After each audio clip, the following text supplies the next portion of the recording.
Being a good GM requires consistency, endless preparation,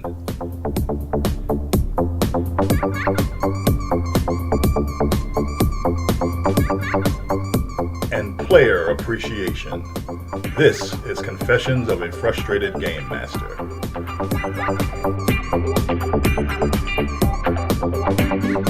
Hello, welcome to Confessions of a Frustrated Game Master. I am Robert the Narrator, and thank you for joining me for another episode of Confessions. This episode of Confessions, I want to talk about my top 5 favorite board games of all time. And I'm going to start with number 5 on my list. And this is going to be a combination of board games and non-collectible card games. Some of these games are only cards with no boards, so it's my favorite board / non-collectible card game. So we're going to start off with number 5 with a fairly recent game, and number 5 on my list of top 5 favorite board games / card games of all time is Codenames. I really love this game. Got turned on to it from my friendly local game store, and Codenames is a really enjoyable little card game. The object of the game is for your team to contact all of your agents before the other team does. And essentially what you do with the game is you lay out a grid of nothing but words. You have one person on the team who is the spy master and the other players on the team. And the spy master has a little map or key that tells him or her which words in the grid are the code name of your team's field agents. And the spy master gives his or her teammates a one-word clue and a number that can identify one or multiple words in the grid that correspond to the locations of your agents in the field. This is a super fun little word game. I love playing it. The game was released in 2015.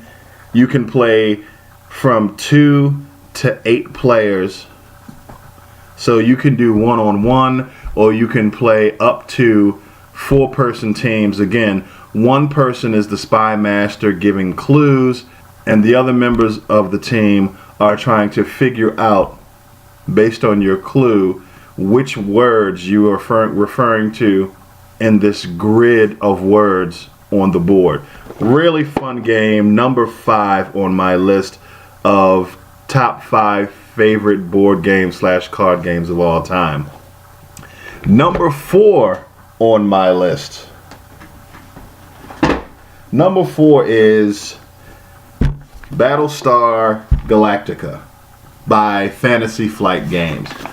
Battlestar Galactica is based on the sci-fi television series and was released in 2012.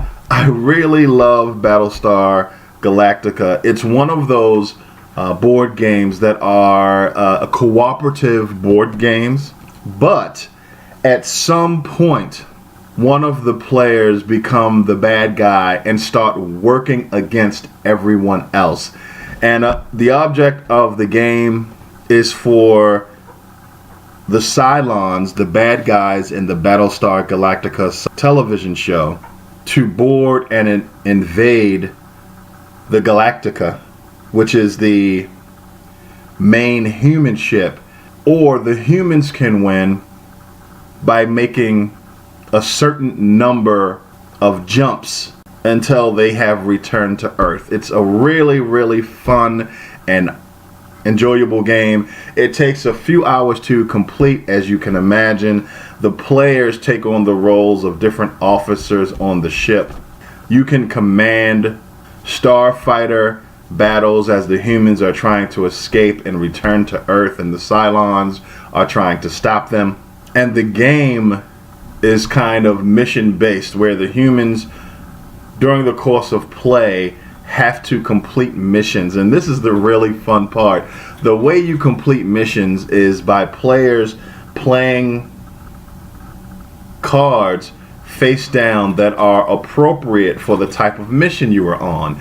And the bad guy, the secret Cylon player, of course, can add cards to the mission, and if the card isn't appropriate to the mission, it hurts the human's final score for completing each mission that they are trying to complete. So you have to try to ferret out the Cylon and get to Earth. It is just really, really an exciting game, and it's number 4 on my top 5 favorite board games / card games of all time. Number 3 is another card game, and it is called Colossal Arena, also by Fantasy Flight Games, and it was published by a gaming company that actually was located in my hometown. I played Titan the Arena many years ago. Titan the Arena was originally published in 2002. Colossal Arena was released by Fantasy Flight Games in 2007.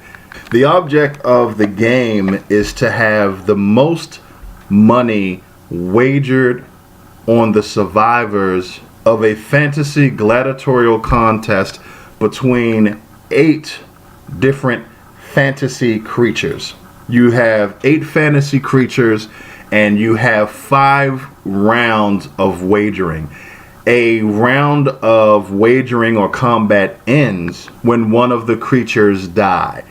After 5 rounds, 3 of the starting contestants remain, and if you have the most money wagered on the survivors, you win the game. Each round, the value of the wagers go down.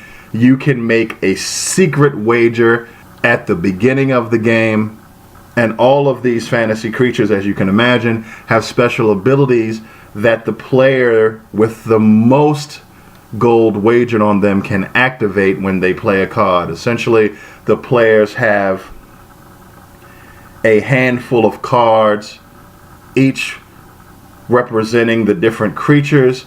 These cards have a strength value. During your turn, you can play one of those cards matching one of the fantasy creatures, and that represents the creature's strength currently in the competition. Of course, as you go around, players can either cover up the card that has been played on the creature with their own strength card, or play a strength card representing a different creature in the competition. Once all creatures who are alive have strength cards wagered or placed on them, the creature with the lowest strength dies and a new round of combat starts. I've always loved this game. There are a total of 12 different fantasy creatures in the box. You only use 8 in a game, so as you can imagine, you can have a lot of variety. No 2 games are ever the same. Number 3 on my top 5 list of favorite board / card games. Really love Colossal Arena. You should check it out. Number 2 on my list is related to my favorite collectible card game of all time. Yes, Magic the Gathering. The creator of Magic the Gathering said that this game inspired him to make Magic the Gathering, and that is Cosmic Encounter.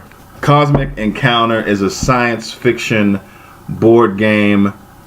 In this edition of the game has 52 different alien races that have their own unique powers that can break the rules of the game. Each player starts in their home system with 5 different home planets and 5 starships on each planet. The object of the game is for a player to establish 5 colonies outside of their home world. They do this by using their race's special abilities and also asking players to ally with them as they attack other players' home planets to establish colonies. The defending players can ask for assistance defending their home planet. This is really, really an awesome game. I really enjoy playing it. And finally, the number one game on my top 5 favorite board/card games is, it's an oldie but goodie, Supremacy. The game of the superpowers. Yes, this game was published in 1986. I first came across Supremacy from a local board game shop called Gameskeeper, which would eventually, speaking of Magic the Gathering, be purchased by the company that manufactures Magic the Gathering. I purchased it way back in the mid to late 80s or early 90s. I lost my copy of the game, and I was able to go online and find this copy. The object of the game with Supremacy is to militarily or economically defeat the other superpowers in the game. This is really a cool. You see, you have the different countries. You have the US, you have Africa, you have Russia, you have the UK. The game also uses money. Oop, don't want to tear that.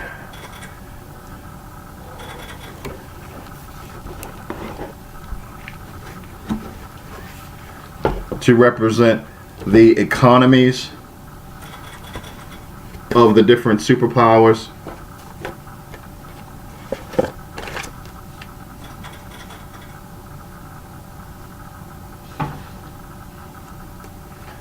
I love money here. This is a $5 million. There's a $1 billion bill right there. You have 3 resources in the game: mineral, oil, and grain. Each country has their own companies that produce the natural resources of the game. When you want to make or move your armies or navies, you have to spend resources to do so. There is a stock market that determines the price of resources in the world. Really exciting. You randomly determine who's going to get to go to the stock market first and either drive down or drive up prices by selling or purchasing from the stock market. You can also develop what they call L-stars, or basically orbital satellites that can shoot down nukes. And you also have nukes. And this is the thing that always made me love Supremacy, was launching nukes. And they actually have the little pieces here to show that an area on the game has been nuked and it's completely uninhabitable. If enough nukes go off, the game ends because the world has been destroyed in a nuclear winter. I can't play it nearly as much as I would like to, because as you can imagine, it's one of those games that takes a really long time to play. And you have your little navy pieces here, and you have your little army pieces here, and it's kind of cool because you can fit three armies on the ships on the board and move them from coast to coast. It's really an awesome game, and I've always loved it. Really old game. It was out of print. They did a Kickstarter and have a new, more modern edition of the game. And those are my top 5 favorite board/card games of all time. So thank you for checking out this episode. Good morning, good evening, good afternoon, wherever you may be. Thanks a lot.